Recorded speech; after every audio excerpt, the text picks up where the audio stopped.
Dear students, good morning to all of you. आज हम एक स्फेरिकल मिरर से किस तरह से रिफ्लेक्शन होता है ये हम समझेंगे। तो स्फेरिकल मिरर ऐसे मिरर होते हैं जो किसी स्फेयर के पार्ट होते हैं। मान लीजिए कि आपने एक हॉलो ग्लास स्फेयर लिया, ये हॉलो ग्लास स्फीयर, और इसके इस पोर्शन को काट के अलग कर लिया, ये हो गया। अब इसको मैंने मिरर बनाया। तो मिरर बनाने के मेरे पास दो मेथड होंगे, या तो मैं इसको इंटरनली पॉलिश करूं या फिर मैं इसको एक्सटर्नली पॉलिश करूं। तो यदि मैंने इसको एक्सटर्नली पॉलिश कर दिया इस तरह से, तो ये कहलाता है कॉनकेव मिरर।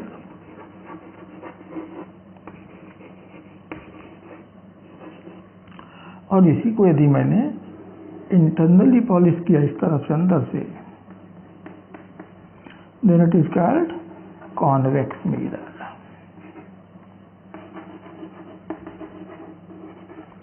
तो ये कॉन्वेक्स मिरर हो गया। इसका जो रिफ्लेक्टिंग सरफेस है वो कॉनकेव शेप में है, इसका जो रिफ्लेक्टिंग सरफेस है वो कॉन्वेक्स में है। अब इस मिरर से रिलेटेड कुछ डेफिनेशंस आपको मालूम ही है। पहला है पोल। पोल किसको कहते हैं?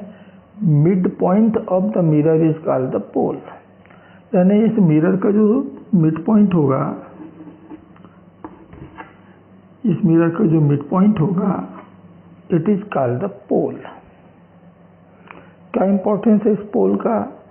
Every distance should be measured in case of a spherical mirror always from the pole.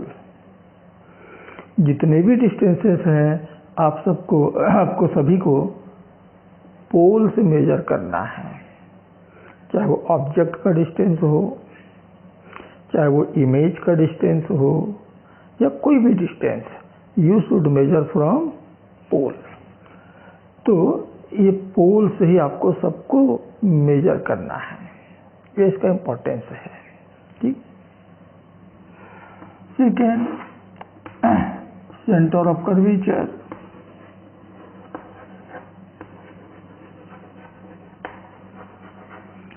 Centre of curvature, ये मिरर जिस स्फीयर का पार्ट है, किसी न किसी स्फीयर का तो ये पार्ट होगा, उस स्फीयर का जो सेंटर होगा, that is called the centre of curvature of the mirror. Means आप इस मिरर को कंप्लीट करें, इस स्फीयर को कंप्लीट करें, इसका जो सेंटर आपको मिलेगा, it is called the centre of curvature. It is the centre of curvature. यानी अगर ये पूरा गोला होता तो उसका सेंटर कहाँ होता? तो सेंटर जहां मिल रहा है, that is your centre of curvature. Principal axis.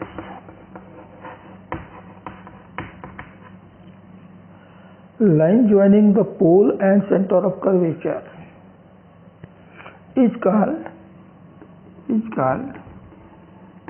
the principal axis. ये जो लाइन बना पोल और सेंटर ऑफ कर्वेचर को ज्वाइन करते हुए, इसे हम कहते हैं प्रिंसिपल एक्सिस। ठीक है। जो यहाँ पर हम डेफिनेशन ले रहे हैं वो यहाँ पर भी होगा वही। ठीक है, ये वही। तो यहाँ जो सेंटर ऑफ कर्वेचर है वो मिरर के रिफ्लेक्टिंग सरफेस की तरफ है, और यहाँ जो सेंटर ऑफ कर्वेचर मिलेगा वो मिरर के पॉलिश सरफेस की तरफ होगा। ठीक है, इतना तो समझ में आ रहा है। Fourth, radius of curvature.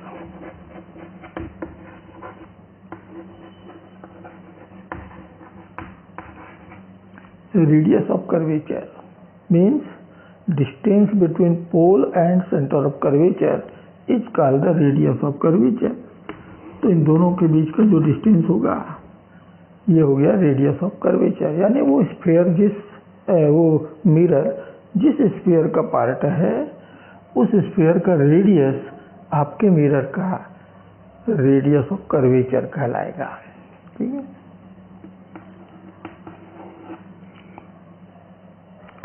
The next focus.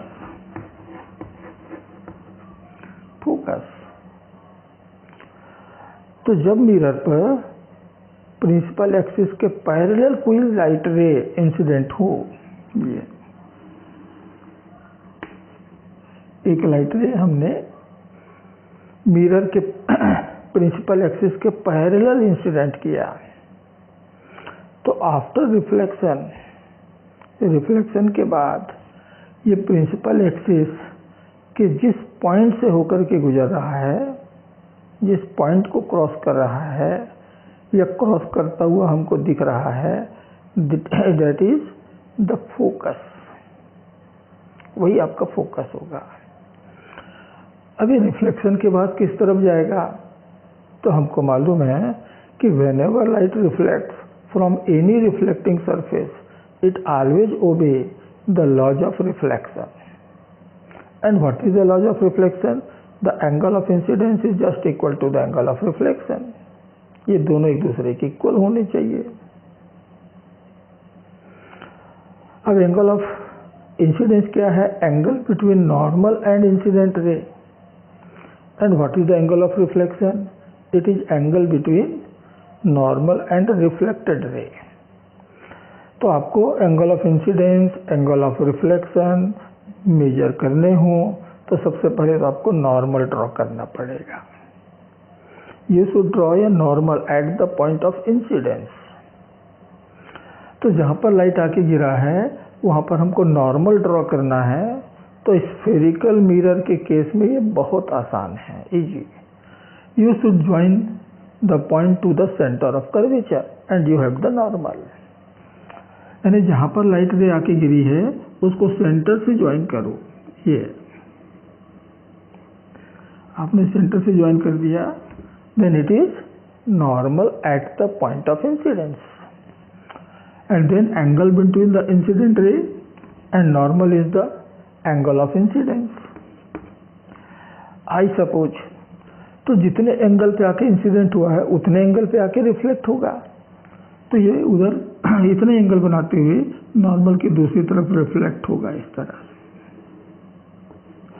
तो दिस इज द रिफ्लेक्टेड रे। ये एंगल आपको बराबर बनाने हैं। आई, तो एंगल हो गया आर। और फिर ये रिफ्लेक्टेड रे ने प्रिंसिपल एक्सिस को जहां भी कट किया, दैट इज योर फोकस। वो आपका फोकस होगा। यहां पर भी मान लीजिए कि ये सेंटर है, तो ये प्रिंसिपल एक्सिस, इसके पैरेलल लाइट रे आया, सॉरी यहाँ तो रिफ्लेक्टिंग सरफेस उस तरफ है।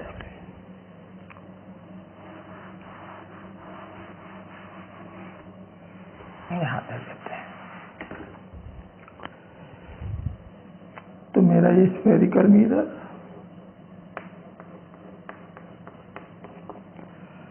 ये इसका पोल, ये इसका सेंटर, दोनों को ज्वाइन किया, ये हो गया प्रिंसिपल एक्सिस। अब इस प्रिंसिपल एक्सिस के पैरेलल लाइट रे आया ऐसा। तो जहां लाइट रे आके इंसिडेंट हुआ उस पॉइंट को सेंटर से मिला दीजिए, ज्वाइन कर दीजिए। ये हो गया आपका normal. Then this is the angle of incidence I. और जितना एंगल ऑफ इंसिडेंस है उतना ही एंगल ऑफ रिफ्लेक्शन आर। और फिर इसको आप पीछे बढ़ाएंगे तो ये हो गया आपका focus. It is focus of this mirror. तो कॉन्केव मिरर के केस में फोकस रिफ्लेक्टिंग सरफेस के साइड में होता है, उसी की तरफ होता है। लेकिन कॉन्वेक्स मिरर के केस में ये पीछे होता है, पॉलिश सरफेस की तरफ होता है। ठीक है, तो यहाँ सेंटर, फोकस, ये सब पॉलिश सरफेस के पीछे हैं, यहाँ रिफ्लेक्टिंग सरफेस के आगे होगा। ठीक है, देखिए रूल बिल्कुल वही अप्लाई करना है, law of reflection, in order to find the reflected ray. Right. तो यदि मैं कोई लाइट रे सीधा पोल पे इंसिडेंट कर रहा हूं, ये पोल, ये सेंटर, और मैंने एक लाइट रे ऐसा इंसिडेंट किया जस्ट ऑन द पोल, तो इस लाइट रे के लिए नॉर्मल क्या बना? नॉर्मल मेरा प्रिंसिपल एक्सिस ही बन गया, क्योंकि पी पर गिरा है, तो उसी पॉइंट को हम सी से ज्वाइन करेंगे, ये बन गया नॉर्मल। तो नॉर्मल यहाँ पर क्या हो गया? प्रिंसिपल एक्सिस, और उसके साथ जो एंगल बनेगा ये होगा आई। तो रिफ्लेक्शन के बाद ये उतना ही एंगल बनाता हुआ रिफ्लेक्ट होगा ऑन अदर साइड। तो जितना एंगल बनाते हुए एक्सिस के साथ, जितना एंगल बनाते हुए लाइट रे पोल पर इंसिडेंट होता है, एक्सिस साथ उतना ही एंगल बनाते हुए रिफ्लेक्ट होगा। तो ये कुछ नहीं है, it is simply the law of reflection. तो ये आपने नॉर्मल बनाना सीख लिया, लॉ ऑफ रिफ्लेक्शन अप्लाई करना सीख लिया, तो रिफ्लेक्टेड रे आप इजीली फाइंड आउट कर सकते हो कि मिरर से रिफ्लेक्शन के बाद वो लाइट रे किस तरफ ट्रेवल करेगा। तो इतना होगा। तो नेक्स्ट, फोकल लेंथ।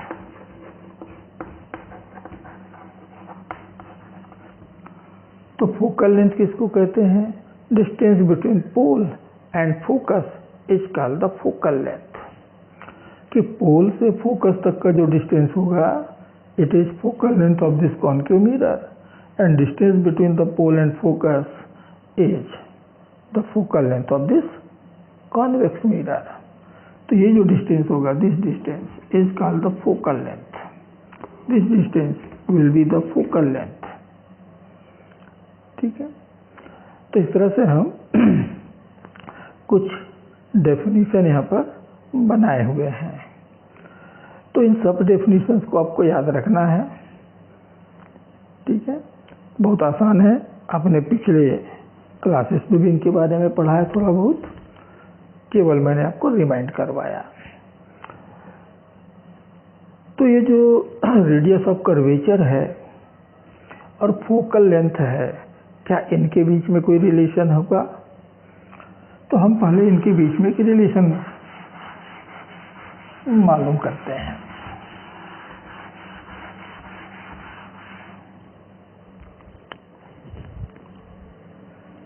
तो रिलेशन बिटवीन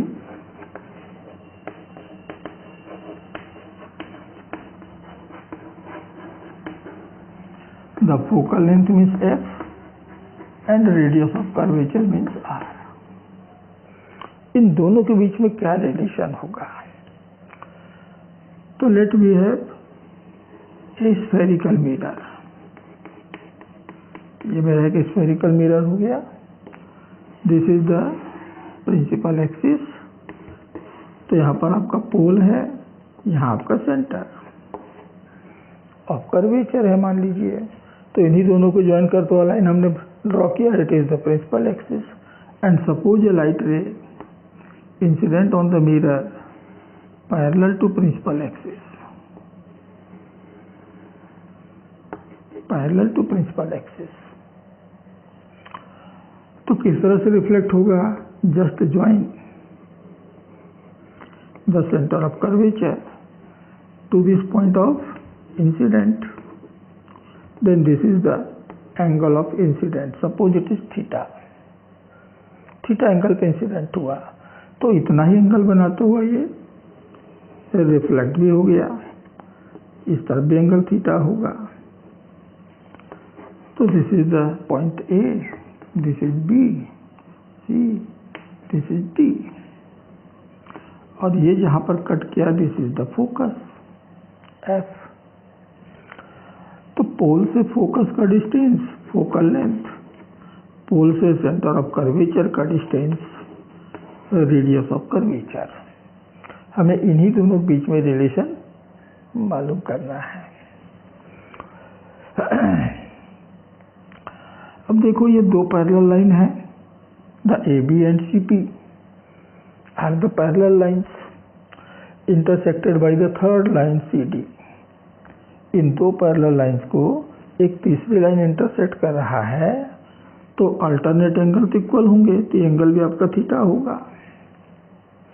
और फिर इस ट्रायंगल में दो एंगल इक्वल हैं, तो दोनों साइड भी इक्वल होंगे, दोनों साइड भी इक्वल होंगे। बस ये हमको यहाँ पर इसी डायरेक्शन में चलना है, ठीक है। तो late a light ray AB incident on the mirror parallel to principal axis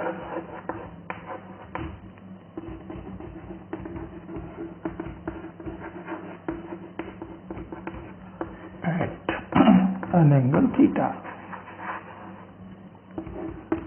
At an angle theta, and the reflected ray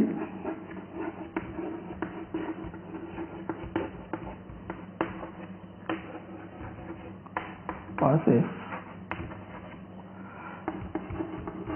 through the point F of the principal axis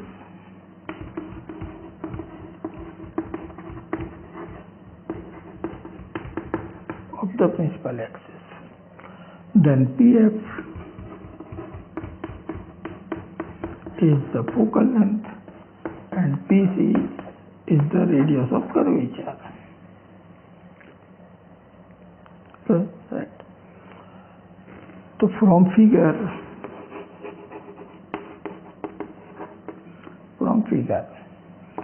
since AB is parallel to CP and CD intersect these lines,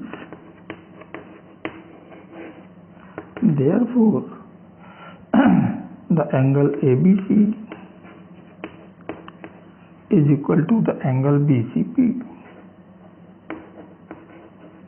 or BCF, and therefore both the angles should be equal to theta. तो दोनों angle हमारे theta हुए। तो चलिए अब उस triangle पे आ जाते हैं।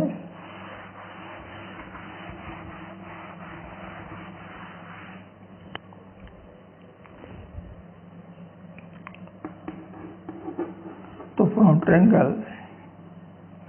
BCF, इस ट्रायंगल में हम देख रहे हैं कि angle B is equal to angle C। ये दोनों एंगल इक्वल हैं, each is equal to theta. तो हमको ट्रायंगल की प्रॉपर्टी मालूम है कि उसके दो एंगल यदि इक्वल हों तो उनके आमने सामने के साइड्स भी इक्वल होते हैं, उनकी लेंथ इक्वल होती है, and that's why the side BF is equal to the side FC। ये PF और FC इक्वल होंगे। If aperture of the mirror is small, aperture कहते हैं इसकी पूरी साइज को, ये पूरी साइज जहाँ तक पूरी लाइट जाके इंसिडेंट हो सकती है, ये बहुत छोटा है और जनरली छोटा ही होता है मिरर के केस में।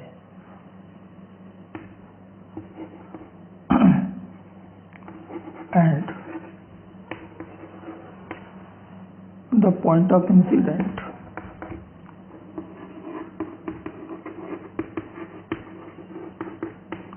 is closed to the pole। अब जब ये बहुत छोटा होगा तो लाइट रे जहाँ इंसिडेंट हो रहा है वो पोल के नज़दीक ही होगा, नियर टू द पोल।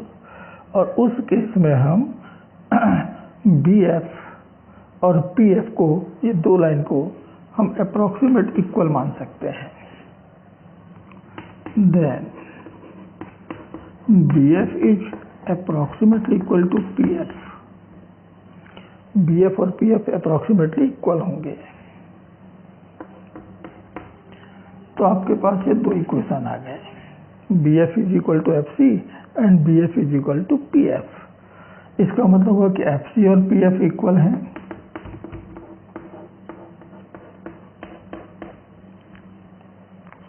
दोनों के राइट हैंड साइड भी इक्वल होंगे। अब अपना रेडियस ऑफ कर्वेचर देखो कि मिरर का रेडियस ऑफ कर्वेचर कितना मिल रहा है। तो radius of curvature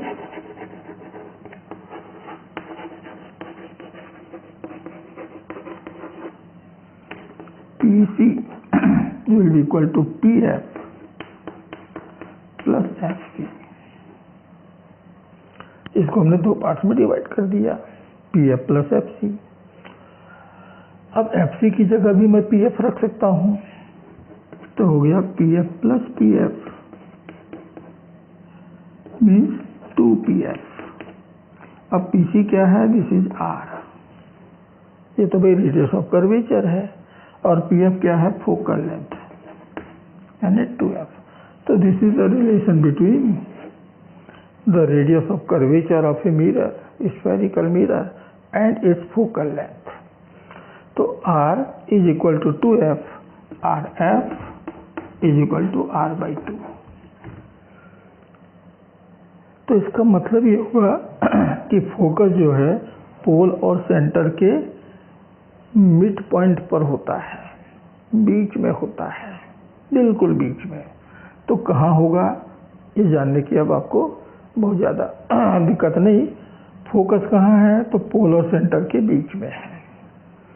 in every mirror, in every spherical mirror, the focus always lies at mid point between the pole and centre of curvature. ठीक, तो ये एक इम्पॉर्टेंट रिलेशन है जिसका यूज हम कई जगह करते हैं। ठीक,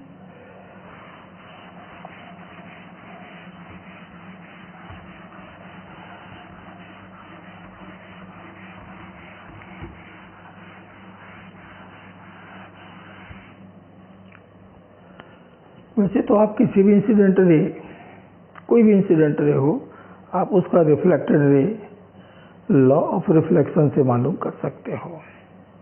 यानी नॉर्मल ड्रॉ किया और नॉर्मल ड्रॉ करके उसका रिफ्लेक्टेड रे किस तरफ जाएगा हमने उसको मालूम कर सकते हैं। तरीका मैंने आपको, मेथड मैंने आपको भी बतलाया था। लेकिन कुछ लाइट रेज, कुछ इंसिडेंट लाइट रेज का रिफ्लेक्टेड रे किस तरफ होगा, ये इसी रूल से हमने निकाला है। रूल एक ही है बस, उसी को यूज करके हम लोगों ने कुछ डिसाइड किए हुए हैं। तो जरा देख लें कि कौन सी लाइट रे किस डायरेक्शन में रिफ्लेक्ट होती है। इससे क्या होगा कि आपको किसी ऑब्जेक्ट का इमेज फॉर्म करने में आसानी होगी। कि कहाँ पर उसका इमेज बनेगा ये आप इजीली फाइंड आउट कर सकते हो। ये हम इजीली फाइंड आउट कर सकते हैं कि इमेज कहाँ बनेगा। तो इसके लिए हम लोगों ने कुछ रूल्स इसी लॉ ऑफ रिफ्लेक्शन को यूज करते हुए हम लोगों ने बनाए हुए हैं। ठीक है, तो कौन कौन से रूल्स हैं ये जरा देख लें। तो rules to find out the image, the position of image.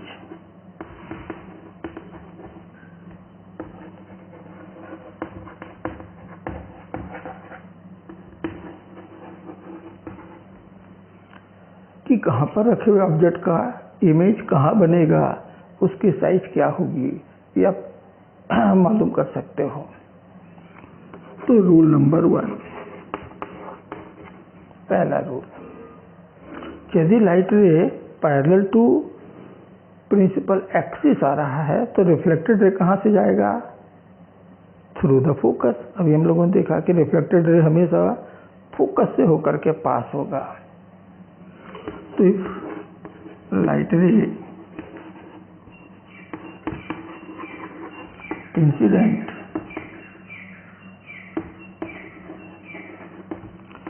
Parallel to principal axis,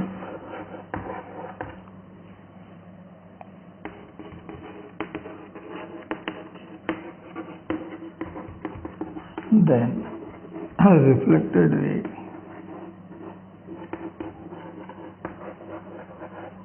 will pass through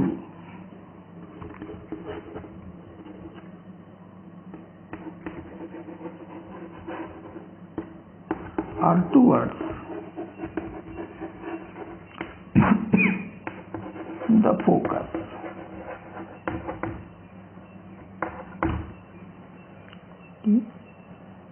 तो यदि मिरर मेरा कॉन्केव मिरर है,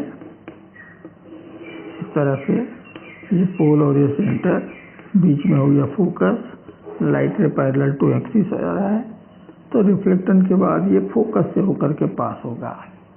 लेकिन यदि मेरा मिरर कॉन्वेक्स मिरर है, ये पोल और ये इसका सेंटर, बीच में हो गया फोकस और light ray parallel to axis आया, पैरेलल टू एक्सिस आया, तो रिफ्लेक्शन के बाद ये फोकस से आता हुआ दिखेगा ऐसा टुवर्ड द फोकस। ठीक, तो इस तरह से आप रिफ्लेक्टेड रे इजीली कंस्ट्रक्ट कर सकते हो। ठीक है, तो ये एक लाइट रे, एक इंसिडेंट लाइट रे और उसका रिफ्लेक्टेड रे हुआ, जो इस तरह से आपको मिलने वाला है। तो rule number 2,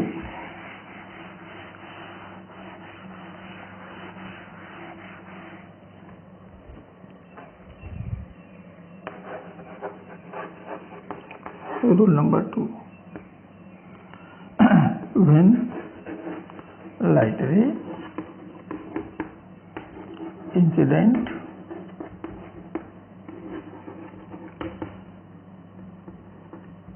on the mirror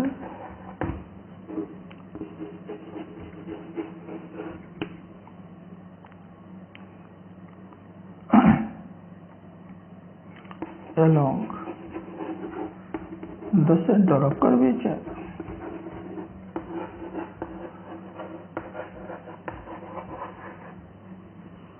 then after reflection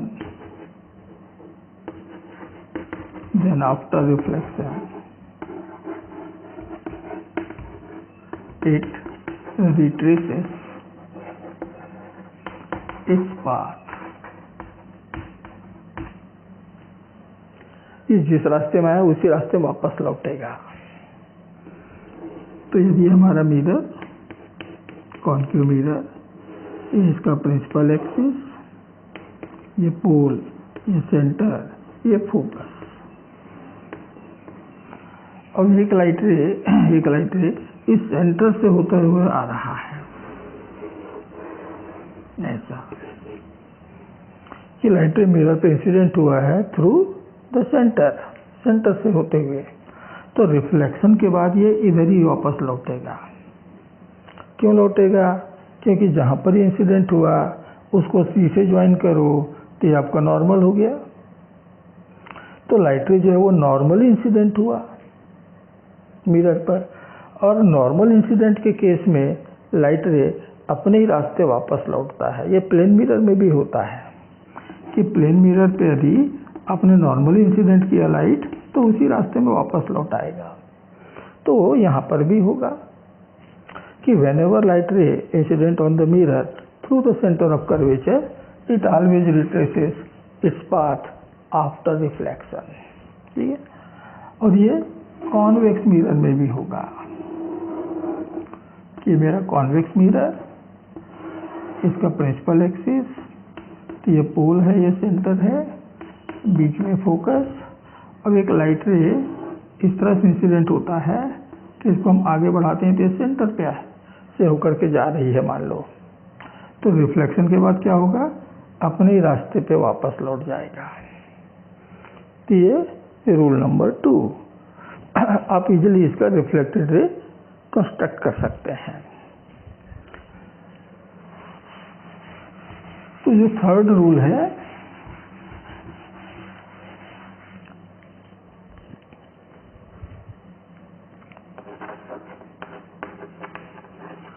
rule number 3, कि when light ray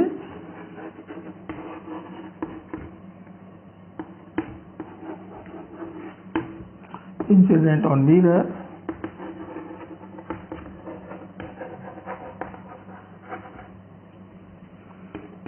through the focus,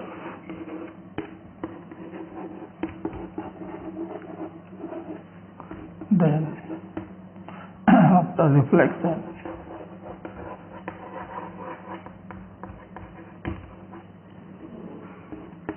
It travels parallel to axis.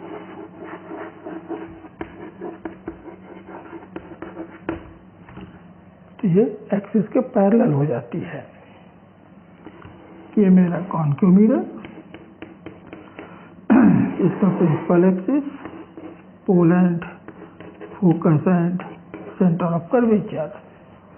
तो एक लाइट रे इस फोकस से होकर के जा रही है, ऐसा इंसिडेंट हुआ तो रिफ्लेक्शन के बाद ये पैरेलल टू एक्सिस जाएगा, ऐसा, ठीक है। और इसी तरह से कॉन्वेक्स मिरर में भी, कि कॉन्वेक्स मिरर का ये पोल, ये फोकस, ये सेंटर, अब एक लाइट रे इस तरफ आ रही है you toward the focus, then after reflection it must travel parallel to the axis, parallel to the axis. तो ये आपका थर्ड रूल, ठीक है ना। तो ये कुछ इंसिडेंट लाइट हैं जिनके रिफ्लेक्टेड रे हमको मालूम है कि इस तरह से उसका रिफ्लेक्शन होगा, ठीक है। वैसे तो ये 3 सफिशिएंट हैं, लेकिन अगर कभी हमें और ज़रूरत पड़ी तो एक चौथा रूल भी याद रखिए, rule number 4, if a light ray incident at pole के ऊपर इंसिडेंट हुआ, देन द रिफ्लेक्टेड रे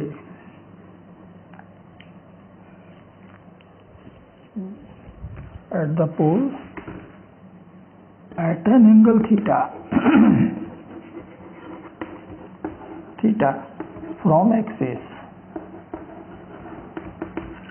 then the reflected ray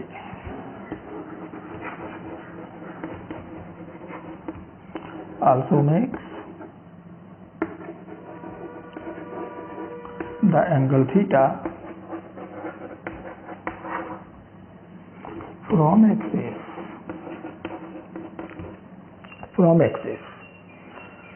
तो लाइट रे सीधे पोल पे इंसिडेंट हो रहा है, ऐसा। This is the mirror, this is principal axis, ये पोल, ये सेंटर, ये फोकस, और लाइट रे इस पोल पे आके इंसिडेंट हुआ है एट एन एंगल थीटा। तो रिफ्लेक्टेड रे भी इतना एंगल बनाएगा, थीटा, ठीक। कॉन्वेक्स के केस में भी ये कॉन्वेक्स मिरर, इसका principal axis, this is pole, this is focus, this is centre, and light ray incident at the pole, suppose at an angle theta, तो रिफ्लेक्टेड रे भी theta angle पर ही reflect होगा, ठीक। तो ये है, क्योंकि इस केस में क्या है, यही आपका नॉर्मल है, एक्सिस ही नॉर्मल है। तो नॉर्मल का जितना एंगल इंसिडेंट रे ने बनाया उतना एंगल रिफ्लेक्टेड रे भी बनाएगा, ठीक है। तो सब जगह हमने law of reflection he use किया हुआ है, लॉ ऑफ रिफ्लेक्शन ही हमने यूज किया हुआ है। लेकिन ये कुछ पर्टिकुलर इंसिडेंट रे हैं जिनका रिफ्लेक्टेड रे कंस्ट्रक्ट करने के लिए आपको रूल में नहीं जाना है, लॉ ऑफ रिफ्लेक्शन में नहीं जाना है, सीधे रूल को अप्लाई करके आप रिफ्लेक्टेड रे कंस्ट्रक्ट कर सकते हो। अब जो इमेज बनेगा वो कैसे बनेगा, इन रूल के हेल्प से आप किसी ऑब्जेक्ट का इमेज कैसे बना सकते हो। तो किसी भी ऑब्जेक्ट का इमेज बनाने के लिए ऑब्जेक्ट के किसी एक पॉइंट से, ये जो मैंने 4 इंसिडेंट रे आपको बतलाए उनमें से कोई 2 सेलेक्ट करो, कोई भी 2। अब वो 2 इंसिडेंट रे मिरर पे डालिए, कहाँ से, from A point of the object, object के किसी एक पॉइंट से 2 लाइट रे इंसिडेंट करेंगे आप मिरर के ऊपर, और वो 2 लाइट रे कौन से होने चाहिए? ये जो मैंने 4 आपको बताया, इनमें से कोई 2, और उनका रिफ्लेक्टेड रे कंस्ट्रक्ट करो अकॉर्डिंग टू रूल्स, और फिर ये रिफ्लेक्टेड रे आपस में जिस पॉइंट पर इंटरसेक्ट हो रहे हैं बस वही बनेगा उस पॉइंट का इमेज, ऑब्जेक्ट के उस पॉइंट का इमेज वही बनेगा, और तब पूरे ऑब्जेक्ट का इमेज भी वही बनेगा। अब यदि रिफ्लेक्टेड रे एक्चुअली एक दूसरे को इंटरसेक्ट कर रहे हैं तो जो इमेज बनेगा that is a real image, और यदि वो वर्चुअली इंटरसेक्ट कर रहे हैं then the image will be the virtual image. ठीक है, हम 2 एग्जांपल लेते हैं, 2 एग्जांपल कि हमारा ये कॉनकेव मिरर, ये इसका प्रिंसिपल एक्सिस,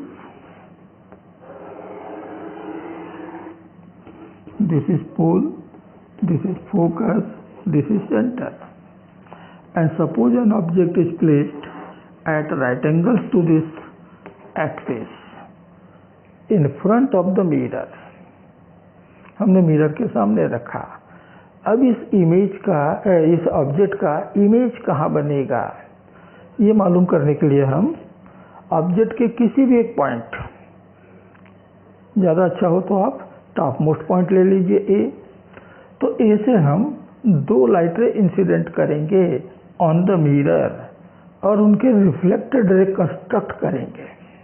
ठीक है, तो एक लाइट रे तो ले लीजिए पैरेलल टू एक्सिस, से पैरेलल टू एक्सिस आया, after reflection it must pass through the focus, ये एक रिफ्लेक्टेड रे आपने बना लिया।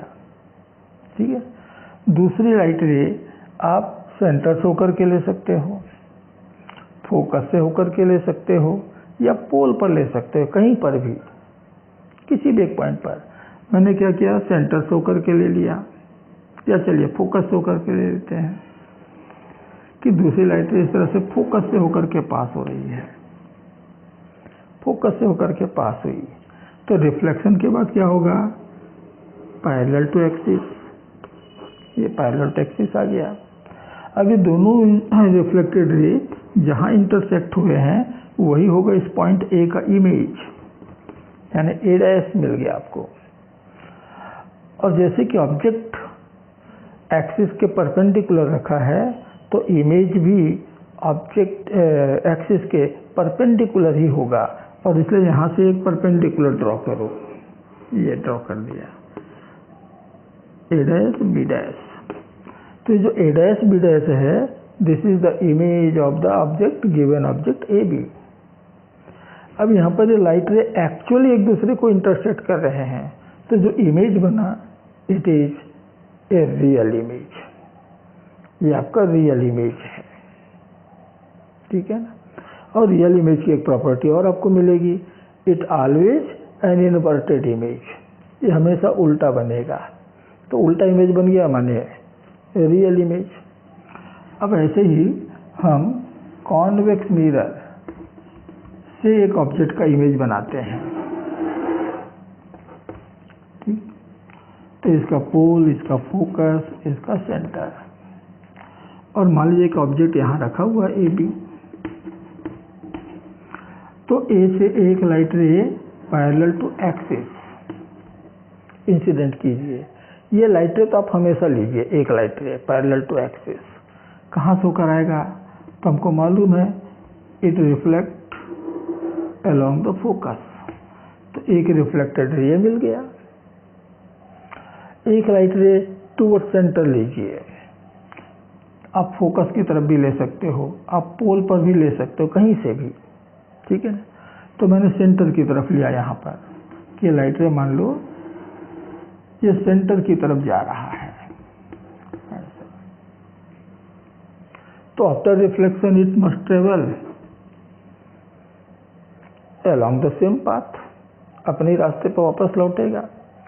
तो एक रिफ्लेक्टेड रे ये था, एक रिफ्लेक्टेड रे ये है, दोनों कहाँ इंटरसेक्ट हुए तो यहाँ हुए, यही होगा आपके ए का इमेज ए डैश, और जब ए का इमेज ए डैश मिल गया तो वहां से एक परपेंडिकुलर ड्रॉ कर दीजिए। ये ड्रॉ कर दिया मैंने। A dash B dash will be the image of the object A B produced by this mirror. ठीक, अब देखो कि लाइट रे क्या एक्चुअली एक दूसरे को इंटरसेक्ट किए हुए हैं? नहीं, वो तो पीछे बढ़ाए हमने तो हमको मिला है कि this is the point of intersection. तो here reflected ray intersect each other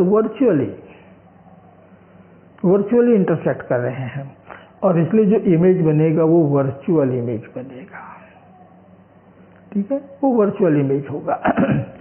और इसकी एक दूसरी पहचान भी आपको मालूम है, it always an erect image, ये हमेशा सीधा इमेज बनेगा।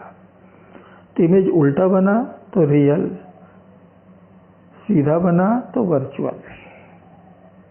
लाइट रे एक्चुअली इंटरसेक्ट हुए तो real, light rays reflected light raise virtually intersect हो रहे हैं तो वर्चुअल इमेज। एक पहचान और है कि जो इमेज मिरर के फ्रंट में बनेगा, सामने बनेगा, that will be A real image, और जो इमेज मिरर के पीछे बनेगा that will be A virtual image.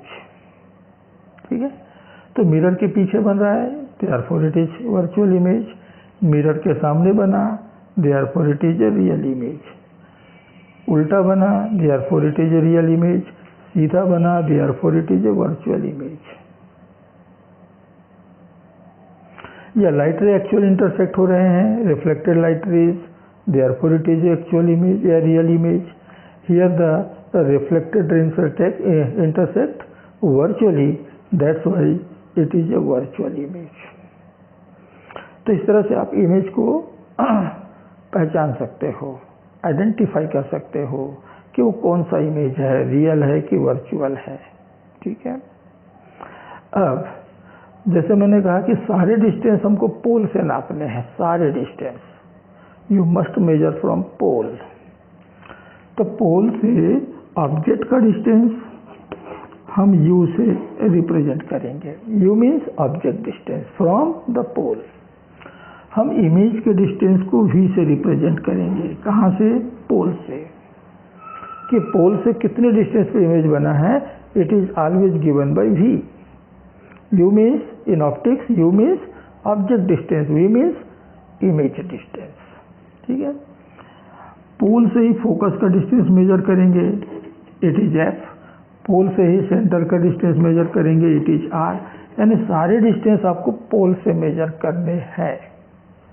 यहाँ पर भी पोल से ऑब्जेक्ट का डिस्टेंस ये u हो गया, पोल से इमेज का डिस्टेंस ये v हो गया, पोल से फोकल का डिस्टेंस, फोकल लेंथ, सेंटर का distance r। So in this way you should measure all distances from the pole of the mirror। हमको मिरर के पोल से ही मेजर करने हैं और कहीं से नहीं। ठीक है, और फिर इसी के अकॉर्डिंगली हम लोगों ने साइन कन्वेंशन सेलेक्ट किए हुए हैं।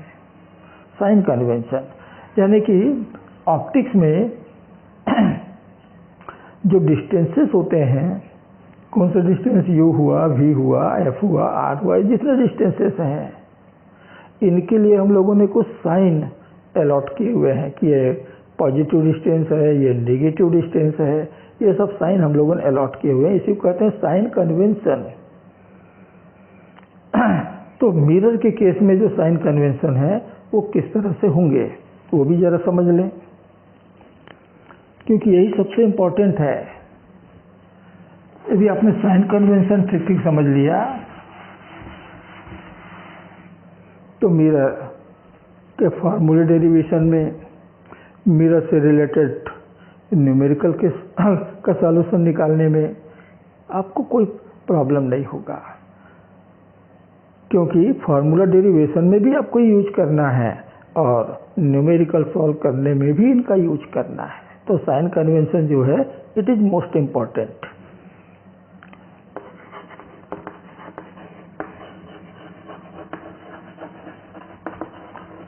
तो साइन कन्वेंशन जो हमने मिरर में यूज किया है, it is just according to the coordinate geometry, आपने कोऑर्डिनेट ज्योमेट्री में जो साइन कन्वेंशन यूज किया हुआ है, डिफाइन किया हुआ है, बिल्कुल वही यहाँ पर भी आपको लेना है।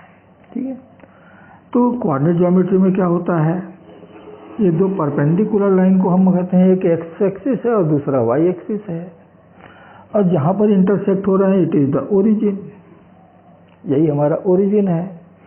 तो ओरिजिन से राइट की तरफ on the X axis the distances are positive, while the distances on left are negative, distances above the x-axis are positive and distances below the x-axis are negative।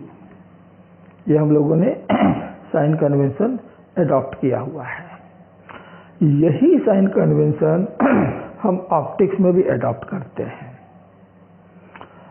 लेकिन यहाँ पर सारे डिस्टेंस ओरिजिन से नापे जा रहे हैं और मिरर के केस में सारे डिस्टेंस पोल से मेजर किए जाएंगे। तो आपका पोल ओरिजिन पर होना चाहिए, ठीक है ना, मिरर का पोल ओरिजिन पर होना चाहिए।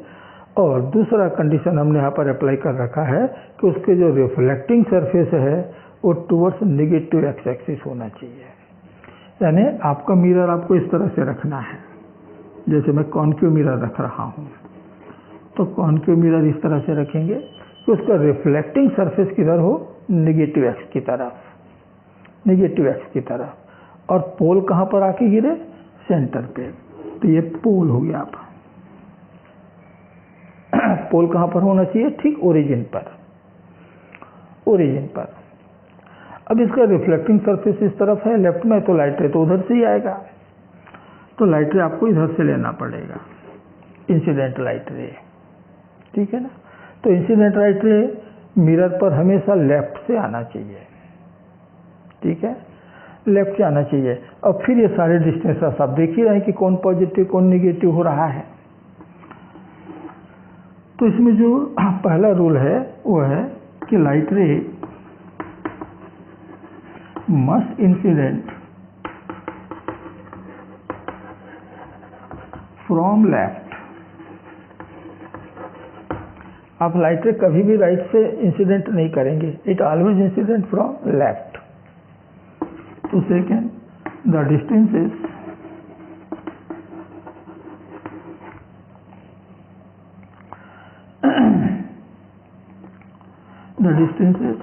along the incident ray। अच्छा, एक रूल और,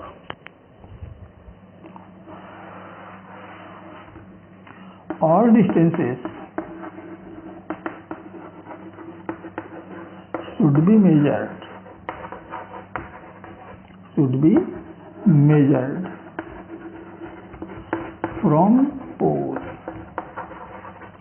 कि सारे डिस्टेंस आपको पोल से मेजर करने हैं और कहीं से नहीं, पोल से मेजर करने हैं। तो rule number 3, distances in the direction of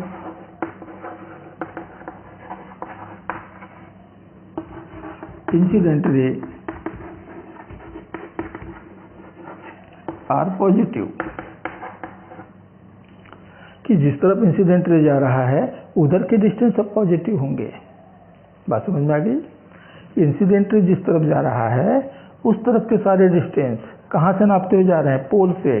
तो पोल से अगर आप उसी डायरेक्शन में बढ़ रहे हैं तो पॉजिटिव, किस डायरेक्शन में, इंसिडेंट रे की डायरेक्शन में, तो वो सब पॉजिटिव होंगे। इसका मतलब हुआ कि distances behind the mirror are positive, mirror के पीछे वाले सारे डिस्टेंस पॉजिटिव होंगे। तो distances behind the mirror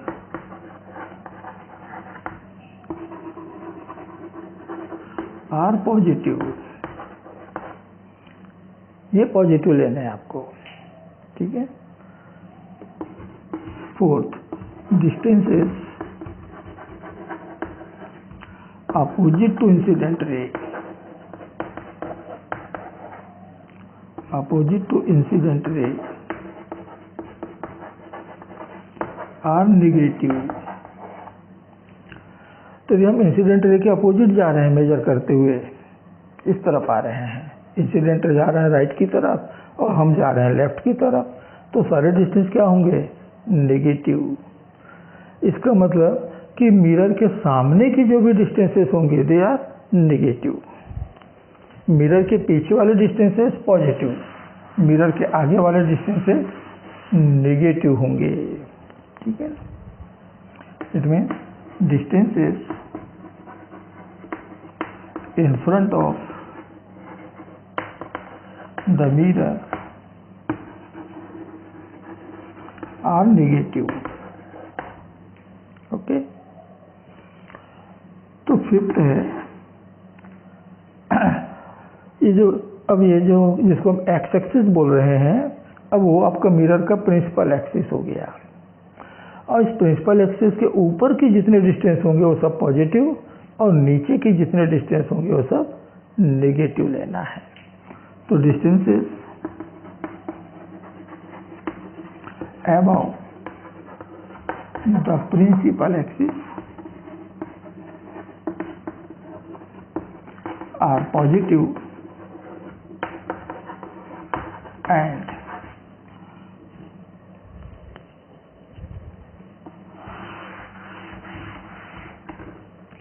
and below the axis are negative। तो ये है sign convention in spherical mirror, और बिल्कुल यही साइन कन्वेंशन हम लेंस में भी लेते हैं, यानी पूरे ऑप्टिक्स में ये साइन कन्वेंशन यूज होगा। और इसके बिना ना तो आप कोई फार्मूला डिराइव कर पाएंगे ना कोई न्यूमेरिकल सॉल्व कर पाएंगे। याद रखिएगा कि कोई भी फार्मूला में, किसी भी फार्मूले में कोई भी डिस्टेंस की वैल्यू रखनी है तो उसको रखने के पहले आप उसका साइन पहले कंफर्म कर लीजिए कि whether this distance is a positive distance और नेगेटिव डिस्टेंस, और जो भी साइन आप कंफर्म करें उस साइन के साथ आपको उस क्वांटिटी की वैल्यू अपने फार्मूले में रखना है। अब डिस्टेंस तो नेगेटिव था लेकिन तुमने नेगेटिव साइन आपने स्केप कर दिया, छोड़ दिया, तो आपका सारा सॉल्यूशन गलत हो जाएगा। और इसलिए फार्मूला तो ठीक है, आपने प्रॉब्लम को सॉल्व करने के लिए कोई फार्मूला सेलेक्ट किया हुआ है, अब उसमें कुछ वैल्यूज जो कि गिवन है, दिए हुए हैं प्रॉब्लम में, आपको उस फार्मूले में पुट करने हैं। तो पुट करने के पहले उसका साइन कंफर्म कर लीजिए कि उसका साइन क्या होगा, पॉजिटिव की नेगेटिव, और पूरे साइन के साथ में आपको वैल्यू रखने हैं। और इसलिए हर एक न्यूमेरिकल को सॉल्व करने में, फार्मूला को डिराइव करने में आपको इनका यूज करना ही है, करना ही पड़ेगा। और है तो बहुत आसान, देख ही रहे हो, तो आप इनको एक बार, दो बार, तीन बार अच्छे से पढ़ लीजिए, समझ लीजिए कि किस डिस्टेंस को हम नेगेटिव, किस डिस्टेंस को हम पॉजिटिव कहते हैं, और उसके बाद तो फिर सब कुछ आसान है। तो बच्चों आज के लिए इतना ही। तो अगले वीडियो तक के लिए आप सबको मेरा नमस्कार, जय हिंद।